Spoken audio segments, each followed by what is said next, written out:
The DOT wants to add lanes to 3 sections of 295 to relieve congestion. It would run from the Buckman Bridge to 95, from 295 to J. Turner Butler Boulevard, and from the Dames Point Bridge to 95. During rush hour, you can pay between 10 and 24 cents a mile to cruise by everyone else, or you can stay in the free lane. If the project does move forward, the first express lane could open up in 2017.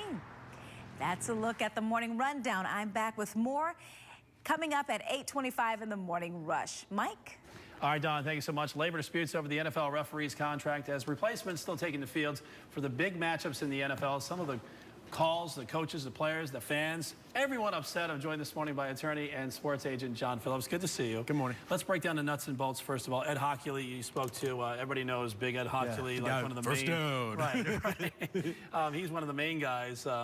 Also an attorney in his off time, right? A lot of these guys have full time. So what's the big sticking point with the NFL and the refs? There's two main issues. Number one, the NFL. These guys are like tenured. You know, you think of teachers. Yep. And so the NFL wants to add referees to the tenured pool and maybe shift out some of the bad referees so they have the best product. Almost like cleaning house a little bit. Exactly. Okay. And so that's part A of the plan. And then part B of the plan is these guys are on a pension, and the NFL wants to at least switch the new guys to a 401k, which could cost them, you know, a little bit of money.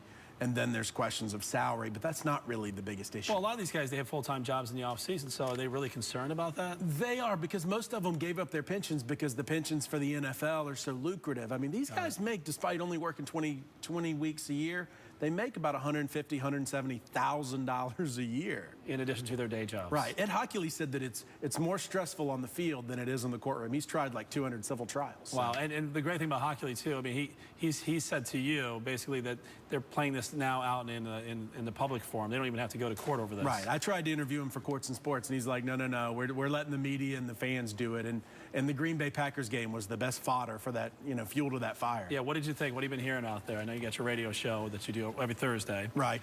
What are you hearing from the folks out there, from the fans? People are irate. You know, they don't understand why not just pay the guys. And it turns out it's $68,000, I think, per team. That's all we're talking about. That's it. Per owner. Every owner kicks in $70,000. We got the old refs, and we're back to business. That's really? If the NFL got everything they want.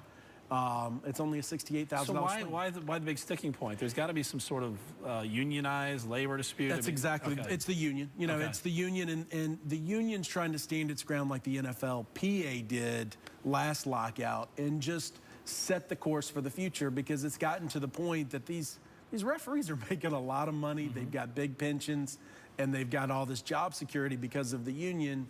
And the NFL is like, come on, you know, we got $9 billion.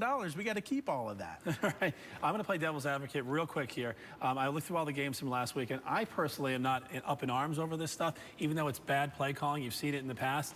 But it's made it for very entertaining. Get this, 10 of the 16 games were decided by a touchdown or less on Sunday. 3 points or less, 6 of those games were decided by 3 points, and 3 of them went into overtime. I think it's been fun. Yeah, but at what cost? I was at the Indianapolis game just sitting there, just slapping my head at some of the pass interference. I mean, that's what they're getting wrong the most, is this pass interference stuff. And you saw it on the Green Bay play, you know, where the guy just shoves the defender down, and that's... Pass interference is what decides football games, ultimately. And the guys know how to get away with it, too, because they know if the replacement refs are out there, they're playing their game, too. You better believe they do. Anybody going to beat Alabama this season? I hope not. Sean Phillips, thanks so much for coming in this morning. Your time right now is 8:11. Weather and traffic on the ones. Let's toss it over to Tom.